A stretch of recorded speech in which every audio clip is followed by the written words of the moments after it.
Hi, everybody. Welcome back to another episode of the Discovering Multifamily podcast. I'm one of your hosts, Anthony Scandariato with Red Knight Properties. And today we have a very special guest here with us, Brett Swarts. And Brett is with CapitalGainTaxSolutions.com. And the focus of this podcast is actually going to be surrounding three secrets, not one, not two, but three secrets of an optimal timing transformational exit plan. Now, I know that's a lot to handle. But Brett's going to break it down very simply and talk about a topic that isn't really discussed in commercial real estate too much, called the Deferred Sales Trust. So Brett, I want to welcome you to our show, and thanks for coming on. I appreciate it. Hey, Anthony, thanks for having me. A pleasure to be here to serve your audience. Awesome. And Brett is also the founder of Capital Gains Tax Solutions podcast as well, which is, as far as I understand, a pretty highly ranked iTunes podcast, number 53. Is that correct, Brett, in iTunes? Yeah, we ranked as high as number 53 for the investment category in iTunes, and we're making new episodes every week. Awesome. That's great. And Brett's a great guy. You serve billionaires, doctors, dentists, vets, and attorneys to kind of help them create more and preserve their wealth through investment real estate. And so he's going to talk about, different exchange opportunities, and particularly the Deferred Sales Trust, which I'm very interested to hear about. So Brett, thank you so much for coming on. Excellent. Yeah, ready to get started. Let's go. Great. So what do you do? What is this? What are the three secrets? Absolutely. So most high net worth individuals, especially anyone who owns commercial real estate or a business or high-end primary home, they struggle with capital gains tax, and it's somewhere between 30 and 50% of their gain when they go to sell.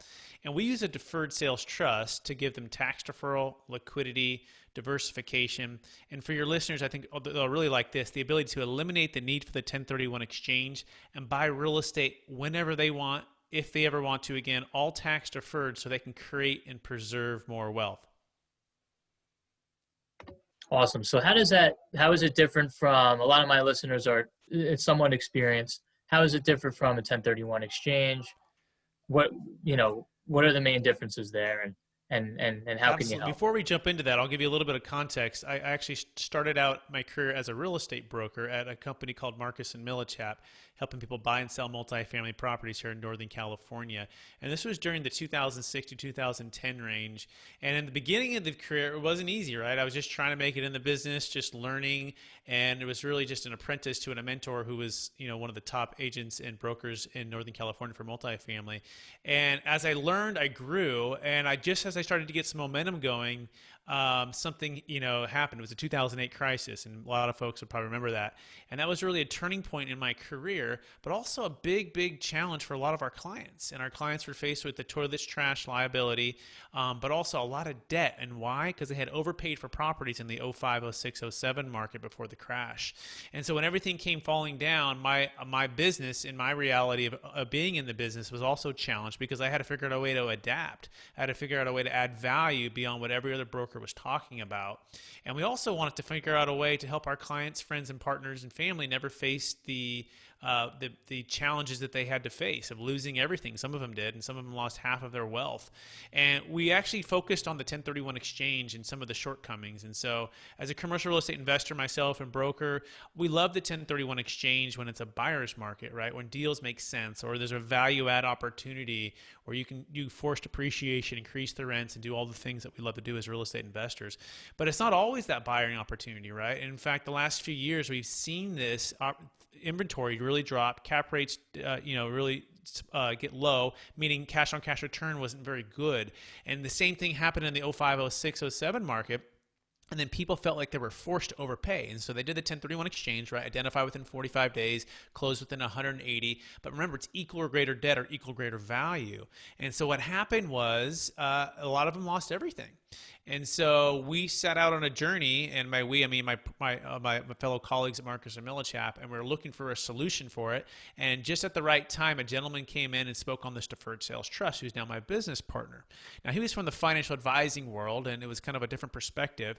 But basically, I took the tool and the secrets that we're about to talk about here in a minute, and I started to apply it to my commercial real estate business. And so helping people buy and sell at any time that they wanted to. And so my business started to grow, and I succeeded. And 13 years later, I've been a commercial real estate broker, and I'm also now founder of Capital Gains Tax Solutions, where we actually train brokers, high-end realtors, syndicators, and financial advisors on how to do this, also that business professionals can add more value, and then clients can escape feeling trapped by capital gains tax.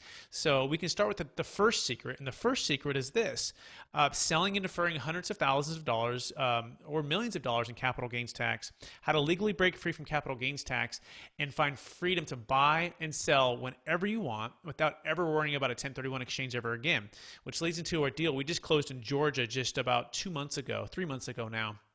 A gentleman was selling his $7.6 million multifamily property, and he's bought and sold hundreds of properties for 30 years, and his name is Dave, and he's located in Northern California, and he's done numerous 1031 exchanges, and he actually thought he had a deal in North Carolina that he was going to buy, but he looked at the cap rates, and this is right before COVID-19, and he said, I don't know if these really make any sense. I feel like it's the top of the market.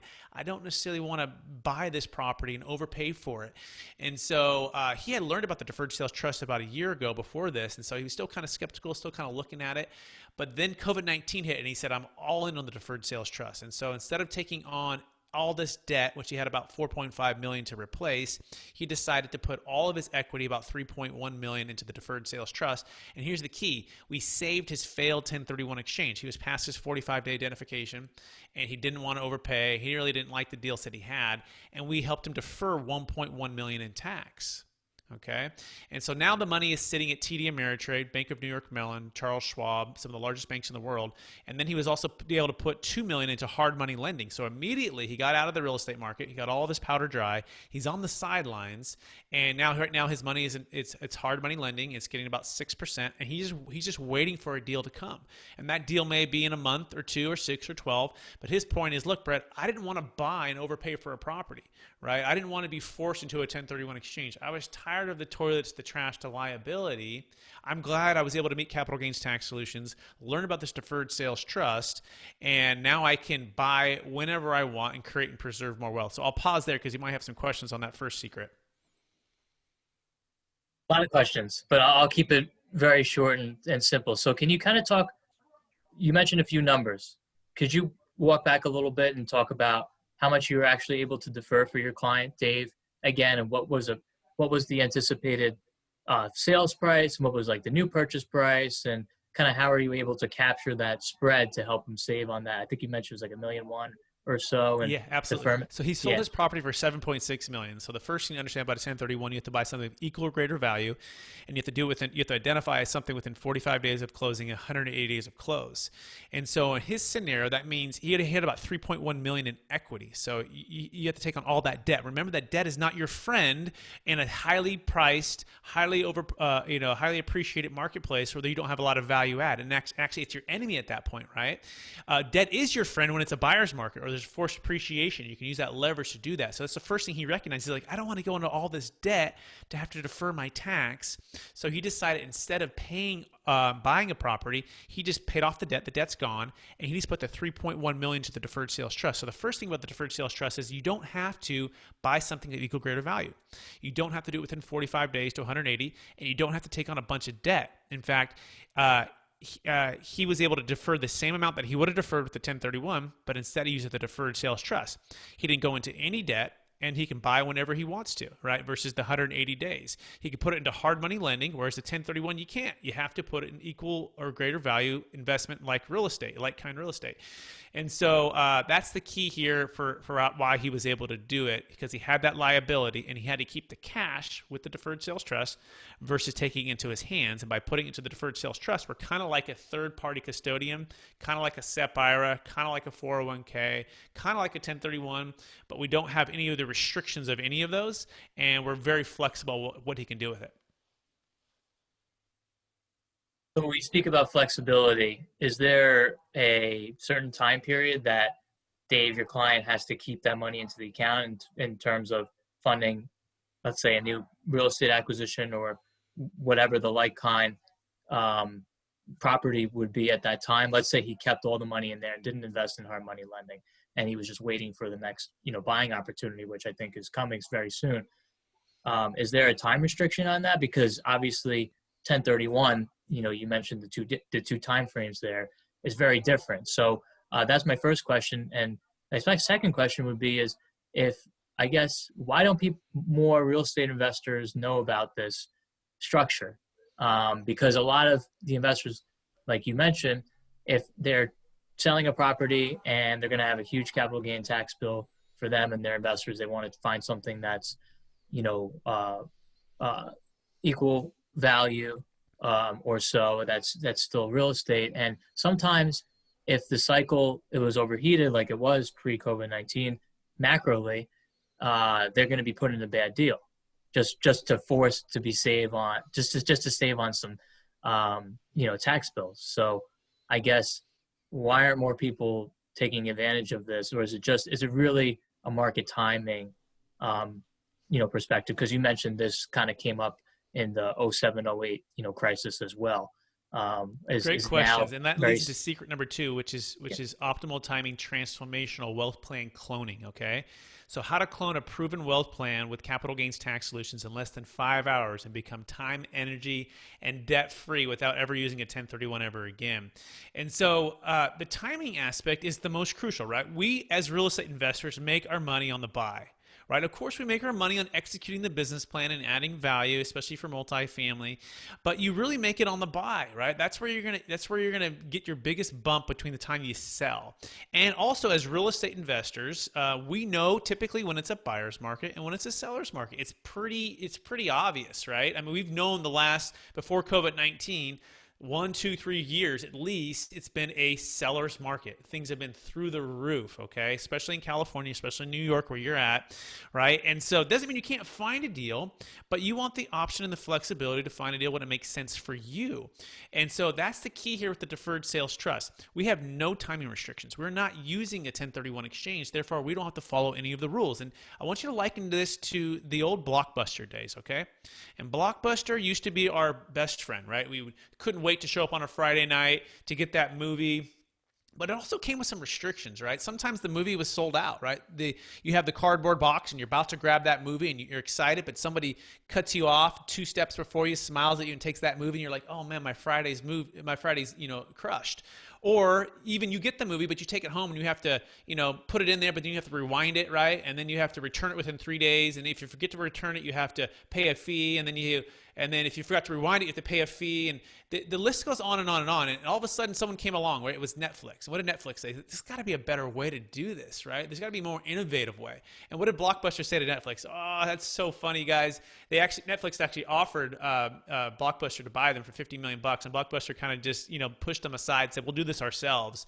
Fast forward, Blockbuster has been, is bankrupt, and Netflix is one of the largest companies in the world. And so this idea of the old way versus the new way, well, the 1031 is the old way. It's truly what everybody knows. It's what they've been doing. It's what they're comfortable with, right? Because they've been doing it for so long. But it comes with all of those restrictions, and it actually stops the transformation. And the transformation is this: the ability to be out of toilets, trash, and liability. The ability to be out of real estate if you want to. The ability to go back into real estate if you want to. The ability to develop real estate with tax-deferred money. The ability to go into hard money lending. The ability to start a brand new business venture. The ability to get a brand new depreciation schedule. The 1031 exchange, you have to do the 45-day 180, right? You have to go into equal or greater debt. You have to go in like-kind real estate. You cannot be on the sidelines and just wait. So there's all of these restrictions like the Blockbuster, but there's the Netflix. And so we have the Netflix. And the Netflix actually has been around for 24 years. It's called a Deferred Sales Trust. We have thousands of closes now, over 15 no-change IRS audits. But 10 years ago, Anthony, I was sitting in your shoes, learning about this for the first time at the Marcus and Millichap office in Northern California. And again, we were scratching our heads like, how do we solve this, or how do we come up with a solution to add value to our clients and help them escape feeling that pressure, that trap, that debt, that I know I'm overpaying for this property, but I have no choice. And the seller's like, I know I have them at a 1031 exchange. I don't have to negotiate. And so we're just laser focused on just eliminating that forever. And once we learned about it and once we executed it, it was like riding the bike, okay? The first time you ride it, oh, it's a little wobbly, right? But as you start to ride it and you start to have the professionals around you, and we have like some of the best professionals in the U.S. I'm talking the top financial advisors, top CPAs, national law firms. In fact, there was a recent deal that was closed over $50 million in a top national law firm in New York and New Jersey. They have 2 offices, represented that client. And that client was very skeptical. He's like, what is this thing? I haven't even heard it from my guys. But he goes, if my guys, at this big law firm say, yes, I'll do it. And they said yes, and he did it, okay? And so we have that. Beyond that, most CPAs, they're just general practitioners, okay? This is why you haven't heard about it. They take your blood, right? And they give you the flu shot, right? And you've been going there for 20 years. But all of a sudden, guess what, Anthony? You need to have brain surgery. You need knee surgery. You need a specialist, right? Guess what they're not going to do? They're not going to say, oh, I'm going to do that surgery, right? And also, if it's something they haven't heard of before, they're also not necessarily going to recommend it because they're like, oh, this is kind of out of my thing, And so that's kind of the biggest challenge we have right now is this old CPA who's stuck in Blockbuster doesn't know about Netflix and he's wary of it and he doesn't want to say yes. But most of the time, once they actually talk to us, once we break it down, once we tell them it's just an installment sale, and an installment sale goes back to the 1920s. It's known as IRC 453. It's where Anthony can carry paper.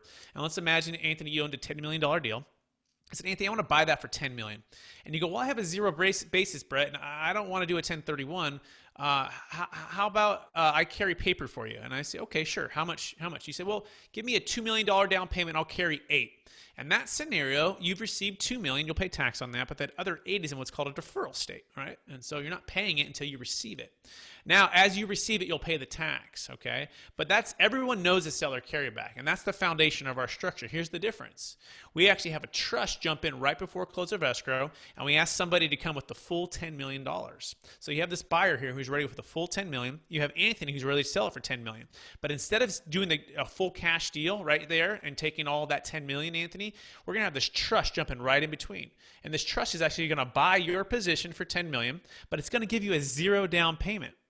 So, Anthony, if you received a 0 down payment and you carried 100% financing, how much tax is triggered today for Anthony?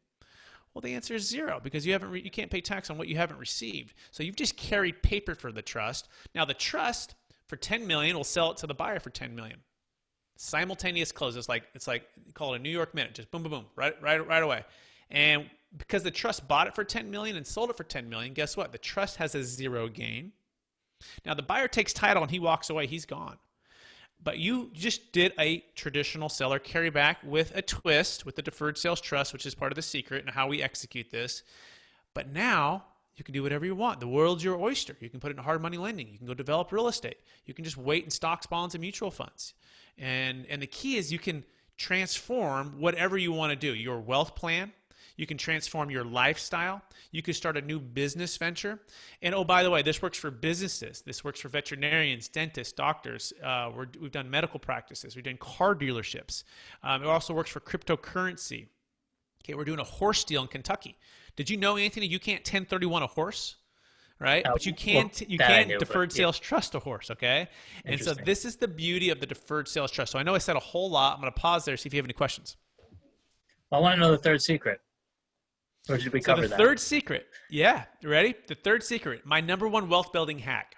How to get your deferred sales trust to work in your favor and become an investment rather than an expense. Okay, so we've covered like the vehicle itself and how it works and why it works and the legality. By the way, a little bit more about that. The IRS 15 times, the largest deal was a $125 million deal in San Diego.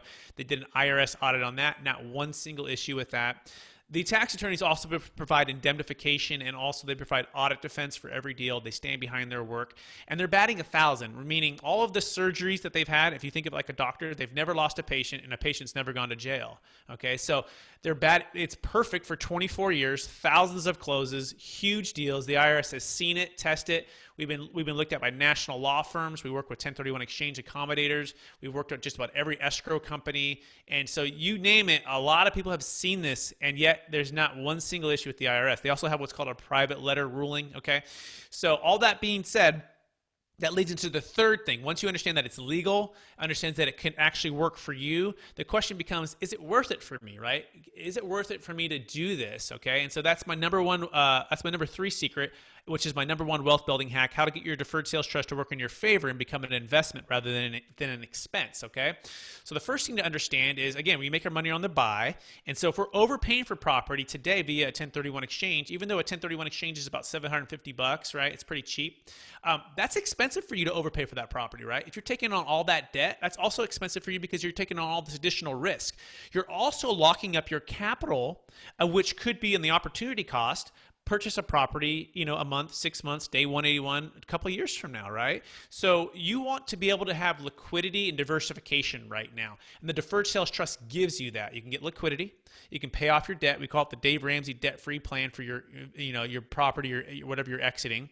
You can get on the sidelines and you can just wait and you can just be patient. Right? And you can buy a small deal for $1 million, right? Like Dave's deal, he has 3.1 million sitting in the trust. His 4.5 million is paid off. Well, he can buy $1 million hard money deal. He can buy $1 million deal of his own. He could put $1 million with Anthony in his syndication, right? And that's what beauty. Or he can keep all of it in stocks, bonds, and mutual funds if he wants to, right? It's entirely up to him. That's why it's totally flexible. It's based upon the risk tolerance of the client and how and where they want the funds invested. So we work with some of the top financial advisors to map all of this out. But the second part of this has to do with what I call a brand new depreciation schedule, okay? So Anthony, if you own real estate, one of the number 1 reasons to own it has to do with the depreciation to offset the income. Well, multifamily is 27 and a half years, commercial is 39 years. Well, guess what? If you've owned it for over, let's say, a property for 30 years, you have a 0 depreciation, okay? And all of that income is just getting taxed. So what can you do?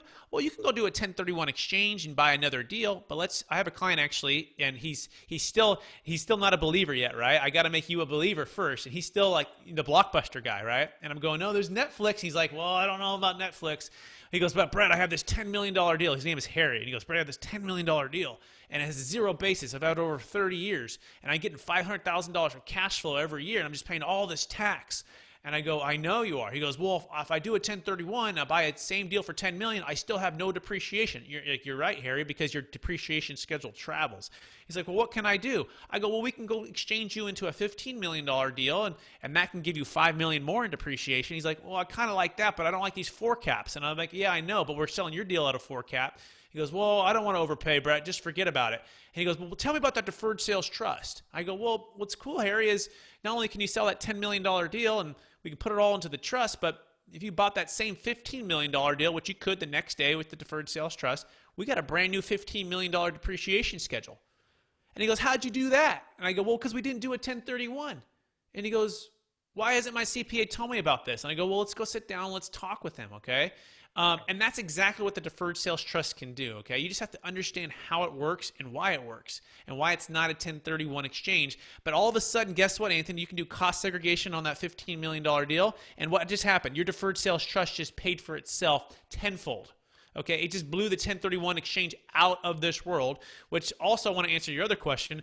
Why haven't you heard about it? Well, your commercial real estate broker doesn't want you to know about this. Why don't they want you to know about it? Well, guess what? They get paid on the transactions. The more you're in this 1031 rat race and you're overpaying for property and chasing deals, the more they get paid on the transaction, right? They get paid on the full value, including the debt. Typically, it could be, call it 4 to 6%, depending on the size of the deal. And I know I'm a commercial real estate broker, right? I've sold nearly $100 million of real estate, and I still do 1031 exchanges. I just have found a better way, right? And it's a new way, but it's a proven way. And so that's the second part. I'll pause there to see if you have any questions about what I just said. No, just really interesting and a little bit blown away. I haven't really heard of this strategy. I also haven't been around in the business as long as you have. So the number one question that I have right now, just kind of thinking about it from an operator's standpoint, is when do you have to line up the trust? Is it any time during the transaction? Kind of up to the closing? Like, what does that time period look like? And, obviously the 1031 is a lot different. So as you mentioned, I think you're going to say there's really no time restrictions. What would you recommend for, let's say, an operator that's getting ready to sell their property and they want to consider this strategy, just given the market fundamentals right now? When should they engage this? Great question. First of all, we don't charge a dime unless you do the deal. Okay, Anthony? So let's say you're selling a property and you're like, hey, I'm just curious if this thing is going to work for me, but I don't want to pay all these tax attorneys and CPAs to work all this out. That's where Capital Gains Tax Solutions jumps in, right? And we're going to give you clarity on your options. And we're going to tell you the 1031. We're going to talk about the Delaware Statutory Trust. By the way, I've closed Delaware Statutory Trust. I've closed 1031s. I've closed Deferred Sales Trust, right? You want to always make sure you're working with someone who's actually closed the deals. And so it's so that's what we've done. So come to us, and we're gonna just, you go to capitalgainstaxsolutions.com and you can apply for a call, a no cost consultation call, and you're gonna answer some basic questions like, what's your basis, right? What'd you buy for it? What'd you pay for it?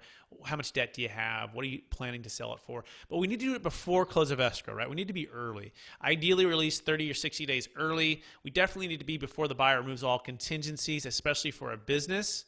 High-end primary home, which we just did a deal in Cupertino, $3.1 million sale for a gal who was facing $400,000 in capital gains tax above and beyond her 121 exclusion, which if you lived there two of the last 5 years, $250 if you're single, $500 if you're married. But she sold, took that illiquid asset, deferred all the tax, and now she's living off the interest. But we had to do that before close of escrow because she doesn't have a 1031 option, right? Now, if investment real estate, you have that 1031 option, so you can save a failed 1031 exchange. That being said, you want to work with an accommodator who's actually done deferred sales trust, right? Don't work with the old blockbuster accommodator who's just going to say no because it's not his tax that he's paying. Make sure you're getting with someone who's looking out for your best interest and is giving you the Netflix option, which is the new, better way to do things, okay? At least have the option. By the way, you can have all of that and still do your 1031. If it fails, no problem. I mean, if it doesn't fail, you do your 1031, no problem. You don't owe us anything, right? So that's the first thing. If you're a syndicator, you have what's called carried interest. And a lot of folks, syndications that we work with before they meet us, they're all just, everyone's paying the tax, coming in with the money. They're buying this deal. They're owning it, managing it, selling it, and everyone's paying the tax again. So every time, Anthony, you're losing 30 to 50% of that gain with the depreciation recapture and the capital gains tax given the deal, right? On the in, because a lot of people are selling the high-end primary home, selling the business, selling the cryptocurrency, right? Selling these highly appreciated assets, which are not 1031 eligible into a syndication for real estate. So they pay the tax, they show up, and then you go do the deal. Well, the first thing you can do as a syndicator is say, hey, don't do that. Use the Deferred Sales Trust. Let's do a DST with that sale, and then immediately the next day they could fund your syndication. Okay, up to 80% of the deal. So let's say it's $1 million in the trust, $800,000 could go into Anthony's deal. Just going to ask you that question. Or they could do it. Yeah, or they can do it on their own. We have to keep a little bit of liquidity into liquid diversified investment grade security. So that's a little bit of a downside for it versus 100% with the 1031. But that's okay too, because the bank's going to say, hey, you're qualifying for a loan, which is good. It's good to have some liquidity too. So that being said, that is a little bit of something people are like, I don't really like that. I like to have 100%. But that being said, we need to do that now. Now, on the syndication side, when you go to sell, some people might say, I'm still used to that blockbuster. I don't want to do this deferred sales trusting. No problem. Like the whole entity doesn't have to move.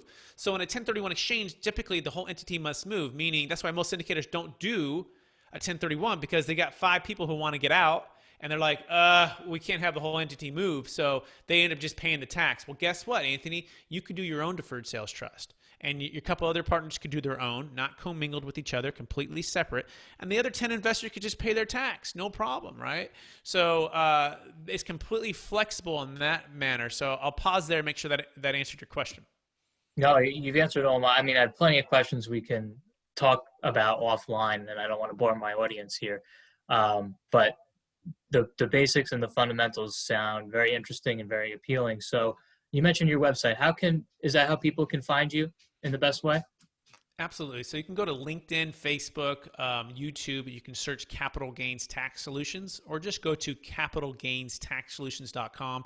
I'm going to offer your listeners a free ebook, How to Sell Your Business or Real Estate Smarter in 9 steps. You can just look that up, or you just go on my website, jump in your email on there and you'll get some educational material. You'll get some deal close stories as well. And then you get a chance to also look at our podcast, Capital Gains Tax Solutions podcast, and you can learn all about what we're doing here and how we're helping, again, business professionals as well as high net worth individuals. We also have a coaching and training program for business professionals. I speak all over the U.S. on how to use this strategy to grow your business. So take a look at us there at capitalgainstaxsolutions.com as well. Great, Brett. Well, thank you so much for coming on our show. We're going to wind it down now. And that's the 3 secrets of an optimal timing transformational exit plan with Brett Swarts. So thank you so much, Brett from California, for coming on our show today. And we will list Brett's contact information, his website, his podcast, and everything he just mentioned to reach out to him in the comment section of our social media platforms, as well as on iTunes. So you can reach out to Brett and learn more about this technique, which I will as well after this. So thank you so much again for coming on, Brett. I really appreciate it. Thanks, Anthony. My pleasure. Take care.